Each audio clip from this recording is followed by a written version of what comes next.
ઉડો ઉડો રે મોરલિયા મારા વાલશ્રીના દેશમાં કેજો ટોણે તેડાયા છે બોધજો વચનમાં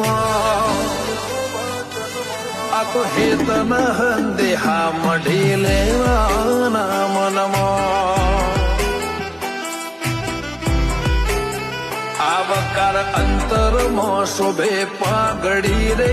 ઇઝરાયેલના નેવા ટીમમાં આપણા જામનગરના ભૂતપૂર્વ મહારાજા શ્રી દિગ્વિજયસિંહ જાડેજાની પ્રતિમાનું અનાવરણ કરવામાં આવ્યું। આ જોઈને ઘણાને આશ્ચર્ય થયું કે આપણા ગુજરાતના એક મહારાજાનું સ્ટેચ્યુ ઇઝરાયેલમાં કેમ રાખવામાં આવ્યું। તો આની પાછળ એક બહુ જ જબરદસ્ત પ્રસંગ છે અને એની આપણે આ વિડીયોમાં વાત કરીશું।